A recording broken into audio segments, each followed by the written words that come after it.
জমপুৰী ক'ত অৱস্থিত? জমপুৰী দেখাত কেনে? সকলোৱে এই কথা জানে যে হিন্দু ধৰ্মত যমৰাজক মৃত্যুৰ অধিপতি দেৱতা বুলি কোৱা হয়। যমৰাজে য'ত বাস কৰে সেই স্থানক যমপুৰী বা যমলোক বুলি কোৱা হয়। মৃত্যুৰ পাছত জীৱৰ আত্মাটো এই যমপুৰীলৈকে লৈ অহা হয় আৰু জীৱৰ কৰ্ম অনুসৰি তেওঁক নৰকৰ শাস্তি অথবা স্বৰ্গসুখ প্ৰদান কৰা হয়। আজি আমি এই যমপুৰীৰ বিষয়ে কিছু কথা ক'বলৈ লৈছোঁ। যমপুৰী ক'ত অৱস্থিত? যমলোক অথবা যমপুৰী কিমান ডাঙৰ? যমপুৰী দেখাত কেনেকুৱা? যমপুৰী কোনে নিৰ্মাণ কৰিছিল? যমৰাজৰ সভা কেনেকুৱা, য'ত মৃত আত্মাক তেওঁলোকৰ কৰ্ম অনুযায়ী শাস্তি দিয়া হয়?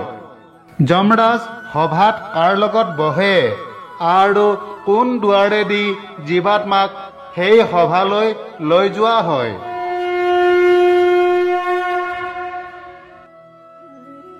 গৰুড় পুৰাণ আৰু কথোপনিষদত যমলোকৰ বিষয়ে উল্লেখ কৰা হৈছে, য'ত কোৱা হৈছে যে যমলোক মৃত্যুলোকৰ ওপৰত দক্ষিণে ৮৬,০০০ যোজন দূৰত্বত অৱস্থিত। প্ৰাচীন কালত দূৰত্বৰ হিচাপ কৰা এক যোজন বৰ্তমানৰ হিচাপত ৪ কিলোমিটাৰ। গৰুড় পুৰাণৰ কথা অনুসৰি ভগৱান বিষ্ণুৱে যেতিয়া তেওঁৰ বাহন পক্ষীৰাজ গৰুড়ক জীৱন মৃত্যুৰ সম্পূৰ্ণ ৰহস্যৰ বিষয়ে কৈছিল, তেতিয়া গৰুড়ে ভগৱানক সুধিলে, হে প্ৰভু, মই আপোনাৰ পবিত্ৰ বাক্যৰ পৰা জীৱন মৃত্যুৰ ৰহস্যৰ বিষয়ে জানিব পাৰিছোঁ। প্ৰভু, আপুনি কৃপা কৰি মোক কওকচোন, যমৰাজৰ সেই সভা কেনেকুৱা, য'ত মৃত্যুৰ পাছত মানুহ আৰু অন্যান্য জীৱৰ আত্মাক উপস্থিত কৰোৱা হয় আৰু তাৰ পাছত তেওঁলোকৰ কৰ্মৰ ওপৰত ভিত্তি কৰি শাস্তি দিয়া হয়? তেতিয়া ভগৱান বিষ্ণুৱে পক্ষীৰাজ গৰুড়ক ক'লে, হে গৰুড়, যমৰাজ, যাক ধৰ্মৰাজ বুলিও জনা যায়, তেওঁ যমপুৰীত বাস কৰে। যমপুৰী সম্পূৰ্ণ ব্ৰজৰে নিৰ্মিত, য'ত নাৰদৰ দৰে ঋষিৰ বাবেও অগম্য। যমৰাজে নিবাস কৰা এই যমলোক দেৱশিল্পী বিশ্বকৰ্মাই নিৰ্মাণ কৰিছিল। ধৰ্মৰাজৰ এই লোক অভেদ্য। এই যমলোক ইমানেই সুৰক্ষিত যে যমৰাজৰ সন্মতি অবিহনে ইয়াত কেৱল মানুহ অথবা অসুৰেই নালাগে, দেৱতায়ো প্ৰৱেশ কৰিব নোৱাৰে। ইয়াতে যমৰাজৰ সভা আছে, য'ত আগন্তুক আত্মাই নিজৰ কৰ্মৰ ভিত্তিত ন্যায় লাভ কৰে। যমৰাজৰ এই ৰাজপ্ৰাসাদ চতুৰ্ভুজাকৃতিৰ, য'ত চাৰিওফালে ৪খন দুৱাৰ আছে, যাৰ চাৰিওফালে ওখ ওখ বেৰেৰে আগুৰি আছে। দেৱশিল্পী বিশ্বকৰ্মাই নিৰ্মাণ কৰা এই ৰাজপ্ৰাসাদটো ১,০০০ যোজন বিস্তৃত।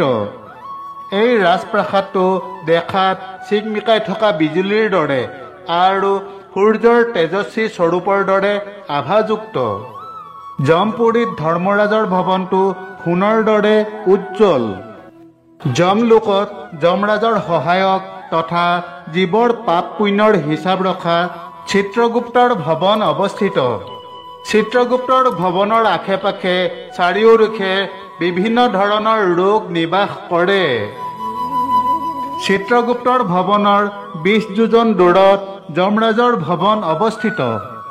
যমৰাজৰ ভৱন দেৱশিল্পী বিশ্বকৰ্মাই নিৰ্মাণ কৰিছিল। ৫০০ যোজন ওখ আৰু হাজাৰ হাজাৰ স্তম্ভ থকা যমৰাজৰ এই ভৱনটো বহু প্ৰকাৰৰ ৰত্নৰে সুসজ্জিত। শ শ ঘণ্টাধ্বনিৰ দৰে শব্দ সেই ভৱনটোত সদায় প্ৰতিধ্বনিত হৈ থাকে। ইয়াত মৃদু শীতল বতাহ বলি থাকে। ইয়াৰ মাজতে তাত বহু ধৰণৰ উৎসৱ অনুষ্ঠিত হৈ থাকে। যমৰাজৰ ভৱনত যমৰাজৰ ৰাজসভা অৱস্থিত। এই ৰাজসভাত সকলো ধৰণৰ সুবিধা উপলব্ধ। যমৰাজৰ সভাত মানুহ আৰু দেৱতাৰ সকলো কামনা পূৰ্ণ হয়। যমৰাজৰ ৰাজসভাত অনেক চন্দ্ৰবংশী আৰু সূৰ্যবংশীৰ ৰজা বহি থাকে, যাৰ পৰামৰ্শ আৰু নৈতিকতাৰ জ্ঞানেৰে যমৰাজে আত্মাক তেওঁলোকৰ কৰ্ম অনুযায়ী ফল প্ৰদান কৰে। যমৰাজৰ সভা বহুত বিশেষ ধৰণৰ। ই 100 যোজনলৈকে বিস্তৃত, যিয়ে ইচ্ছা অনুসৰি আকাৰ সলনি কৰি ল'ব পাৰে। এই সভা দেৱলোক আৰু মৃত্যুলোকৰ সকলো ৰসেৰে পৰিপূৰ্ণ। যমৰাজৰ ৰাজসভাত বেছি ঠাণ্ডাও নাথাকে, বেছি গৰমো নহয়। তাত কাৰো ভোক বা পিয়াহ অনুভৱ নহয়, কাৰো কোনো ধৰণৰ দুখ অনুভৱ নহয়। ধৰ্মৰাজাৰ সভাত ধৰ্মীয় প্ৰৱণতা দেখা যায়। ইয়াত কোনো ধৰণৰ পক্ষপাতিত্ব নাই, কোনো মিছা কথাও কোৱা নহয়। কিন্তু দক্ষিণ দুৱাৰেদি যমপুৰীলৈ লৈ যোৱা পাপী লোকসকলে এই ৰাজসভা দেখিবলৈ সক্ষম নহয়। আনহাতে আন 3 দিশৰ পৰা যমপুৰীলৈ অনা আত্মাবোৰে এই ৰাজসভা দেখিবলৈ পায়। যমলোকত থকা যমৰাজৰ বিশাল ৰাজপ্ৰাসাদৰ নাম হৈছে কালিত্ৰী। যমৰাজে নিজৰ ৰাজপ্ৰাসাদত বিচাৰভূ নামৰ সিংহাসনত বহি থাকে। যমৰাজৰ সেৱাত নিয়োজিত দূতসকলক যমদূত বোলা হয়। যমলোকৰ দুৱাৰৰখীয়াক ধৰ্মধ্বজ বুলি কোৱা হয়। যমপুৰীৰ 2জন প্ৰধান ৰক্ষক আছে। সেই 2জন হৈছে মহেন্দ্ৰ আৰু কালপুৰুষ। 4টা চকু আৰু বহল নাকৰ ফুটা থকা 2টা কুকুৰে সকলো সময়তে যমপুৰী ৰক্ষা কৰি থাকে। যমলোকত প্ৰৱেশ কৰিবলৈ পূব, পশ্চিম, উত্তৰ, দক্ষিণ চাৰিও দিশত 4খন দুৱাৰ অৱস্থিত। জীৱাত্মাই নিজৰ জীৱনত কৰা কৰ্ম অনুযায়ী বিভিন্ন দুৱাৰেদি প্ৰৱেশ কৰে। দক্ষিণ দুৱাৰ। 4খন মূল দুৱাৰৰ ভিতৰত দক্ষিণ দুৱাৰেদি পাপীসকলে প্ৰৱেশ কৰে। দক্ষিণ দুৱাৰৰ চাৰিওফালে সম্পূৰ্ণ অন্ধকাৰে আৱৰি থাকে আৰু ইয়াত সাপ, সিংহ, শিয়াল আদি ভয়ংকৰ জীৱ আৰু ৰাক্ষসে ঘেৰি থাকে। দক্ষিণ দুৱাৰত প্ৰৱেশ কৰা পাপী আত্মাৰ বাবে ই অত্যন্ত যন্ত্ৰণাদায়ক। এই দুৱাৰক নৰকৰ দুৱাৰ বুলি কোৱা হয়। যিসকলে যম নিয়ম পালন নকৰে তেওঁলোকে এই দুৱাৰত প্ৰৱেশ কৰাৰ পাছত কমেও 100 বছৰলৈকে নৰকৰ যন্ত্ৰণা ভোগ কৰে। পশ্চিম দুৱাৰ। পশ্চিম দুৱাৰখন বিভিন্ন ৰত্ন লগাই নিৰ্মাণ কৰা হৈছে। এই দুৱাৰেদি সেই আত্মাবোৰ প্ৰৱেশ কৰে যিসকলে নিজৰ জীৱনত দান বৰঙণি কৰিছিল, ধৰ্ম ৰক্ষা কৰি চলিছিল অথবা তীৰ্থত প্ৰাণত্যাগ কৰিছিল। উত্তৰ দুৱাৰ। উত্তৰ দুৱাৰখন বিভিন্ন সোণৰ ৰত্নৰে সজাই তোলা হৈছে।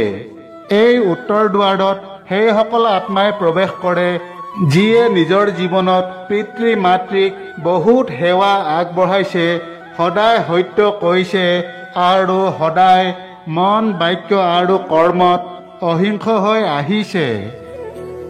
পূবৰ দুৱাৰ। যমলোকৰ পূব দিশৰ দুৱাৰখন হীৰা, মুকুতা, নীলম, পুখৰাজ আদি মূল্যৱান ৰত্নেৰে সজাই তোলা হৈছে।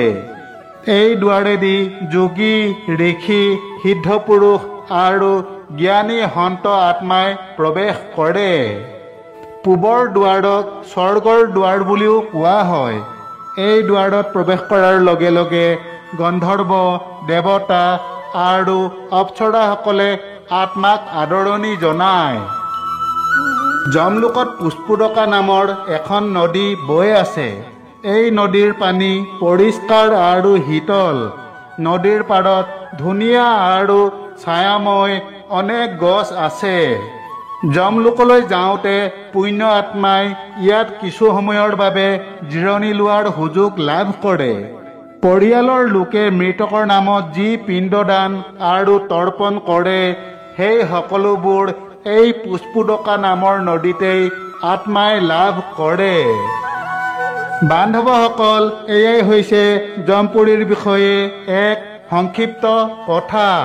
আগলৈ অন্য এক নতুন কথাৰ সৈতে পুনৰ লগ পোৱা আশাৰে তথা আপোনালোক সকলোৰে কুশল কামনাৰে আজিলৈ সামৰিছোঁ। জয় শ্ৰীকৃষ্ণ।